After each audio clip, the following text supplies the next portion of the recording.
ओम. लाओत्सेचा ताओबोध. योगदास श्री जयगणेश जोशी यांचे प्रवचन. मायेचे आवरण. लाओत्सेने या ओवीला मायेचे आवरण असे शीर्षक दिले आहे. माया आत्मब्रह्मामधूनच सृष्टीमध्ये सृजन करण्यासाठी निर्माण झालेली आहे. तिला आत्मब्रह्म शक्ती मिळालेली आहे. तिच्यापासून जरूर सृजन करावे, परंतु तिच्यात रममाण होऊ नये. जो तिच्या मायाजालात अडकला तो सदा या भूतलावरच फसला.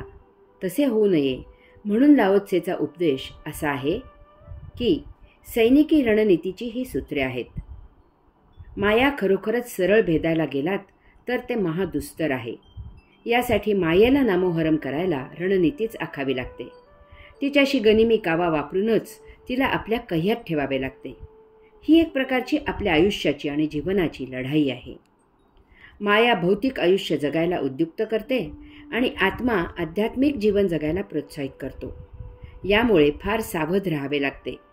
सृष्टी नियमासाठी माया हवी असते आणि मुक्तीसाठी आत्मभान हवे असते. यामधून जो तरला आणि सम्यक जीवन जगला तो परमानंदाला, कैवल्याला प्राप्त झाला, मुक्त झाला.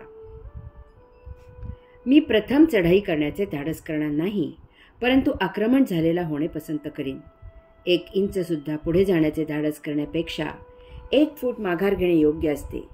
मायेवर स्वार व्हायला गेलात की माया असा काही जाल पसरवते की भले भले साधू संन्यासीही तिच्या पुढे डळमळतात, निष्प्रभ होतात. मायेच्या नादी लागतात आणि आपण मायेला हुसकावून लावायला आलो होतो हेच विसरतात. यास्तव मायेला आपल्यावर चढाई करू द्यावी. अशा वेळी ती आपल्याकडे आलेली असते. ती ही नदी अगतिक असते. आपण तिचा पाहिजे तितकाच वापर करून तिला परत पाठवून देऊ शकतो. म्हणजे जुळवाजुळव करून तयारी न करता चढाई करणे आहे. अस्त्या सरसावू नयेत. समोरासमोर पुढून चढाई करू नये.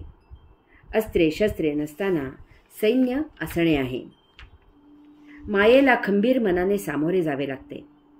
जरा जरी मन कमकुवत झाले तरी माया मनाच्या मदतीने देहात भिनते आणि आपल्या आयुष्याचा ताबा घेते.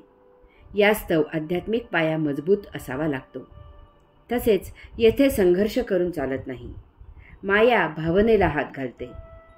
येथे विवेकरूपी सैनिकच पहारा ठेवायला नेमावे लागतात. शत्रूला कमी लेखणे यासारखा भयावह अनर्थ नाही. शत्रूला कमी लेखण्याने माझ्या खजिन्यांचा विनाश करणे आहे. यास्तव जेव्हा 2 तुल्यबळ सैन्य एकमेकांसमोर येते तेव्हा ज्याला सखेद कमीपणा वाटतो तो जिंकतो. मायेचा प्रभाव जाणून तिला प्रेमाने जिंकावे लागते. मायेच्या अति जवळ जाऊ नये. ती आपल्याला अशी काही चिकटते की तिला दूर करू गेल्यास आपली कातडी सोलल्याशिवाय ती दूर होऊ शकत नाही. यास्तव तिला संयमाने योग्य अंतरावर ठेवून तिचा उपयोग सृजनासाठी करावा. तिच्यापुढे मिजास न करता आपण खोलखड्ड्यात बसावे.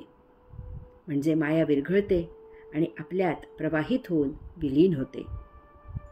त्या योगे मागे जे उरते ते केवळ आत्मब्रह्म असते. तेच आपण असतो. They know me not. My teachings are very easy to understand and very easy to practice. But no one can understand them and no one can practice them. In my words, there is a principle.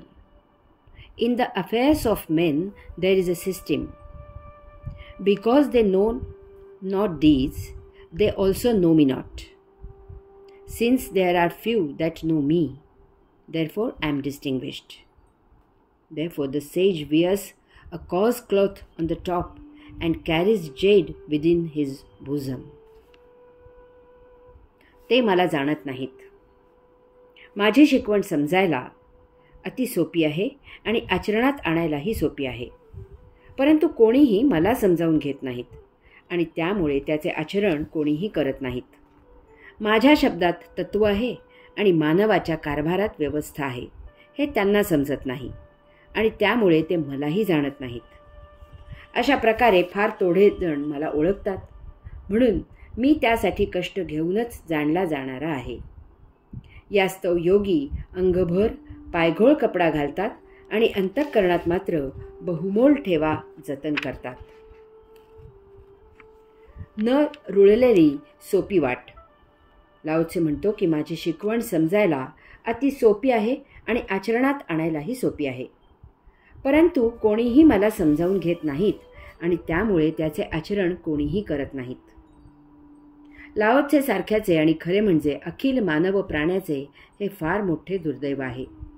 लाओत्सेचे तत्त्वज्ञान समजायला, आचरणात आणायला सर्वात म्हणजे फार फार सोपे आहे. तरीही लोक तिकडे पाठ फिरवतात. यास्तव त्याचे तत्त्वज्ञान म्हणजे न रुळलेली सोपी वाट आहे. समोर साधी सरळ मोकळी वाट आहे, परंतु त्यावरून चालायचेच नाही. याला कोण काय करणार? परंतु जर त्याचे तत्त्वज्ञान समजावून घेतले तर ते सहज समजेल आणि त्याचे आचरणही केले जाईल. परंतु त्या सोप्या वाटेने कोणी प्रवासी केला तर ना. मानवाला सुबुद्धी होऊन तिकडे फिरकायचे, तिकडे जायचे कोणी कष्ट घेतले तरच हे होईल. पायऱ्यांचा राजरस्ता असताना जर कोणी कड्यावरून पर्वत चढू लागला तर त्याला कोण काय करणार? लाओत्से फार सोपी गोष्ट सांगत आहे की मानव दुःखी कष्टी आहे. त्याचे कारण असे आहे की त्याच्याकडे जे आहे त्यात तो संतुष्ट नाही. त्याचे स्वतःच्या घरात काय आहे यापेक्षा दुसऱ्याच्या घरात काय आहे याकडेच जास्त लक्ष आहे. जीवनाचा हा नियमच आहे की परदुःख शीतल असते. सर्वांनाच दुःख आहे, परंतु प्रत्येकाला स्वतःच्या दुःखापेक्षा इतरांचे दुःख कमी आहे, सुसह्य आहे असे वाटते. जे आपल्या हातात आत्ता आहे त्याचा निर्लेप आनंद घेण्यापेक्षा तो त्याच्या हातात जे नाही ते मिळवण्यासाठी त्यामागे पळत असतो. जीवन तर आत्ता त्याच्या पायात आहे. त्याने फक्त पाऊल टाकायचा अवकाश की त्याचे जीवन जगले जाईल. परंतु याला भविष्यातील महालाची स्वप्ने पडत असतात. त्याची क्षितिजाकडे झेपावायची वृत्ती तयार होते. क्षितिज तर कधीही हाती लागत नाही, परंतु तरीही हा क्षितिजामागे पळतच असतो आणि त्या नादात हा आत्ता हातात असलेल्या आनंदावरून स्वतःच बोळा फिरवून घेतो. वर त्याला महा आश्चर्य वाटते की इतके सर्व करून दुःखी का? तो काही समोर असलेली साधी सरळ वाट चालायला तयार नाही. एक साधी सरळ गोष्ट आहे की प्रामाणिकपणे कष्ट घेऊन चरितार्थ चालवण्याला पर्याय नाही. तसेच नामस्मरण करून परमात्मा प्राप्त झाल्याची साधू संतांची अनेक उदाहरणे आहेत. तरीही लोक कर्मकांड करून झटपट कष्ट न घेता साध्य मिळवायचा, परमात्मा प्राप्त करण्याचा प्रयत्न करतात आणि फसतात. निसर्ग आपल्याला शिकवत आहे. वनस्पती सृष्टी, पशुसृष्टी, पक्षीसृष्टी नैसर्गिकपणे जीवन जगतात. त्यांची काही तक्रार नाही, कारण त्यांच्या दृष्टीची झेप मर्यादित आहे. मानव उंच आकाशात जातो आणि सारी पृथ्वी पाहतो आणि तरी ती पृथ्वी उपभोगायचे स्वप्न पाहून दुःखी होतो. हरि ओम.